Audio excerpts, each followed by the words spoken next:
Membahas perkembangan perang Amerika Serikat, Israel, dan Iran sudah bersama saya di studio pakar geopolitik dan keamanan nasional Wibawanto Nugroho Widodo, PhD. Yang pertama-tama tentu saya berterima kasih karena sudah berkenan untuk bergabung dengan Kompas TV dan hadir langsung di studio. Mas melihat upaya damai ini berarti kali kedua begitu ya disampaikan, pertama secara langsung oleh Presiden, yang kedua disampaikan oleh Jimli Asidiki yang bilang bahwa Presiden ingin mengambil peran sebagai juru damai, mediator. Bagaimana Anda melihat ini? Ya, jadi dari perspektif Indonesia sebagai middle power, apapun yang dilakukan oleh Presiden itu tidak lepas dari foreign policy. Tidak lepas dari postur foreign policy Indonesia. Yang ada 6 elemen di situ. Yang pertama adalah strategic orientation-nya. Jadi apa yang menjadi tujuan dari foreign policy Indonesia? Mau menjaga status quo atau merevisi dunia atau menjaga stabilitas. Itu satu. Yang kedua, apa yang menjadi ancaman menurut perspektif Indonesia sebagai middle power yang dipahami oleh Pak Prabowo. Yaitu menurut saya ancaman yang paling bahaya adalah jika terjadi instabilitas di kawasan Indo-Pasifik. Ya, karena impact-nya akan kemana-mana. Dan yang ketiga adalah instrumen apa yang akan digunakan oleh Presiden Prabowo untuk menjalankan foreign policy posture ini dalam menghadapi spesifik isu ini. Apakah itu diplomasi, ataukah militer, ataukah intelijen, atau ekonomi.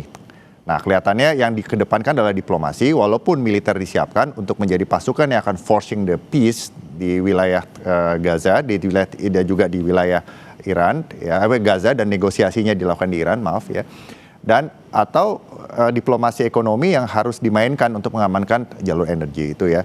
Yang berikutnya adalah sikap Indonesia. Di dalam internasional politik itu kan ada 3 posisi yang bisa diambil pilihannya. Itu adalah bandwagon, kita ikut salah satu kekuatan besar. Yang kedua adalah balancing, yang ketiga adalah hedging. Nah, yang diambil Indonesia adalah hedging karena Indonesia adalah bebas aktif prinsipnya. Nah, di sini kita harus mengimplementasikannya secara konsisten ya, dan dengan sehingga menimbulkan kredibilitas. Nah, signal yang dikirimkan juga harus jelas. Jadi Presiden Prabowo sudah menyampaikan niat baiknya ya sebagai aktor politik yang mewakili Indonesia di dunia internasional. Saya berniat untuk ikut mendirikan suatu kesepakatan bersama mendamaikan keadaan ini. Jadi yang dilakukan oleh Presiden itu secara realistis adalah membuka akses komunikasi dengan tujuan untuk meredakan konflik yang memang eskalasinya naik. Yang ketiga, kalau bisa idealnya adalah ceasefire. Nah, tetapi proses itu panjang karena Iran dan Amerika itu sangat sengit pertarungannya, sudah melibatkan faktor ideologis, faktor historis, di mana menurut Amerika inilah saatnya dari perspektif Amerika ya, diselesaikan sekarang gitu loh, dari perseteruan yang sudah berlangsung dari tahun 79. Dan selepas siapa yang salah, siapa yang benar ya, tidak bicara di situ. Nah, yang berikutnya Indonesia yang harus dilakukan 3 hal. Yang pertama adalah strategic otonomi. Strategic otonomi itu adalah kemampuan Indonesia dalam hal ini untuk mengambil pilihan bebas. Pilihan bebas ya Mbak ya, gitu. Pilihan bebas di dalam dunia internasional untuk mengambil langkah yang terbaik menurut kepentingan nasional kita. Walaupun kita juga berpartnership dengan dunia internasional. Backbone-nya untuk bisa mempunyai strategi otonomi apa? Yaitu ketahanan nasional. Kita harus kuat di dalam gitu. Pak Prabowo sendiri sebagai Presiden juga harus mendapatkan legitimasi dari public support. Kabinetnya harus dipercaya. Apa yang beliau lakukan dipercaya. Apa yang beliau katakan dipercaya. Sehingga beliau mendapatkan fondasi yang begitu kuat sehingga tidak bisa terbantahkan pada saat beliau keluar. Nah, yang ketiga adalah beliau melakukan apa yang disebut preventif diplomasi. Nah, dengan apa? Beliau mencoba menjembatani ya kelompok-kelompok negara Islam. Yang kedua adalah bicara dengan Global South. Yang ketiga adalah dengan Global North, ya, termasuk dengan memanfaatkan aksesnya di BOP, ya, di BOP dan hal ini adalah Board of Peace. Untuk sebenarnya untuk mencegah konflik ini tidak melebar secara geografis masuk ke Samudra Hindia, apalagi kemarin sudah ada penembakan ya di dekat Sri Lanka, tidak mengganggu terlalu banyak jalur perdagangan, suplai energi, ya, dan juga tidak melibatkan great powers lainnya, dalam hal ini Rusia dan China. Karena kalau dilihat ada 13.000 nuklir yang saat ini ada itu dimiliki oleh yang pertama paling banyak itu Rusia, kedua Amerika, ketiga itu Prancis, yang keempat itu Inggris, yang kelima itu China, yang keenam itu adalah Pakistan, 7 India, 8 Israel, 9 North Korea. Dan di Iran itu fasilitasnya sedang dibangun untuk itu. Dan informasi terakhir adalah tunnel terbesar di Iran itu yang sudah 40 tahun dibangun itu sekarang sudah menjadi target dari US military. Seperti tadi disampaikan oleh Panglima dari US Central Command. Jadi US Central Command itu adalah komando kombatan di Amerika Serikat yang bertanggung jawab untuk menangani semua strategic weapons, termasuk nuklir, pemboman dan segala macam dikendalikan dari sana. Bekerja sama dengan Central Command yang bertanggung jawab untuk masalah Middle East. Nah, jadi apa yang dilakukan Pak Prabowo ini, persyaratannya ada 2 aja sebenarnya. Mendapatkan public support dari Indonesia, yang berikutnya adalah mempunyai ketahanan nasional yang cukup.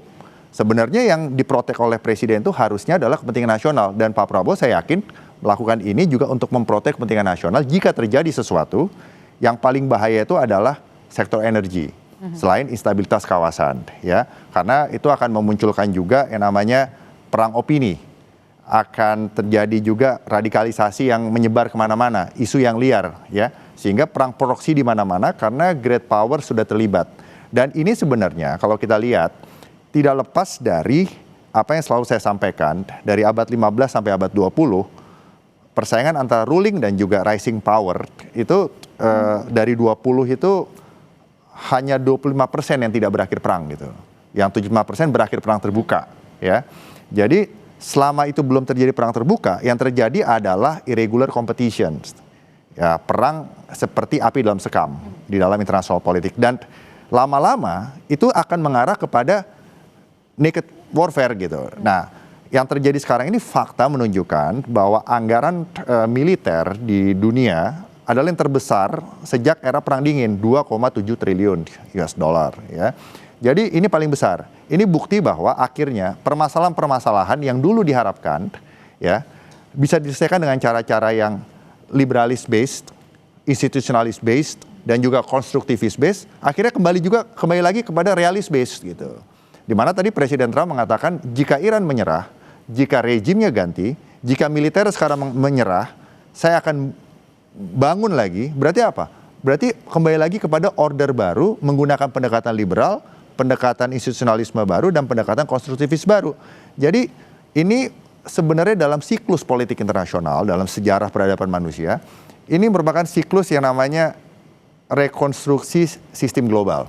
Jadi perang ini adalah perang eskalatori dan arahnya akan panjang kalau bacaan saya, dan akan mengubah konstelasi sistemik politik global termasuk ekonomi global. Termasuk yang selama ini dijalankan oleh dunia sejak era Perang Dingin selesai, yaitu globalisasi berdasarkan prinsip efisiensi resources, berubah menjadi sekarang globalisasi berdasarkan national security interest. Jadi artinya kita nggak sembarangan. Mungkin kita mau investasi suatu negara, kalau dulu lebih resource efisiensi basisnya, sekarang karena keamanan nasional basisnya, kita tidak mau investasi situ. Oke. Nah, tapi gitu. kalau kita lihat, berarti kan ancaman terdekatnya adalah soal bagaimana ini meluas ketakutannya ya, meluas sampai ke berdampak langsung pada kita dengan adanya perang di Indo-Pasifik. Anda melihatnya dengan apa yang terjadi hari ini, dengan penolakan yang kemudian disampaikan oleh Iran juga, di satu sisi dia tidak mau negosiasi karena berkali-kali ditipu, AS juga syaratnya berat sekali begitu, pengen negosiasi kalau Iran menyerah. Ini berapa persen menuju meluas sampai ke Indo-Pasifik? Ya, jadi gini, Amerika jelas arahnya, rejim harus berubah. Ya, pertama adalah militer dilumpuhkan, ya, sehingga perang yang sekarang terjadi multi domain warfare, darat, laut, udara, space, ya, nuklir juga, ya, cyber, itu sudah mengarah, ya, kekuatan secara konvensional terlihat itu memang berat ke Amerika karena overwhelming kekuatan Amerika dan Israel, ya, dan doktrin perang Amerika adalah shock and awe, artinya adalah memberikan kejutan, memberikan solusi cepat, perang cepat selesai. Jadi American way of war gitu loh. Nah, tetapi dari perspektif Iran itu berbeda. Perspektif Iran ini ada yang namanya perspektif historis, ya. Timur Tengah itu terdiri dari 3 stakeholders yang paling major, Titi. Yang pertama adalah Yahudi, yang kedua Arab, yang ketiga adalah Persian.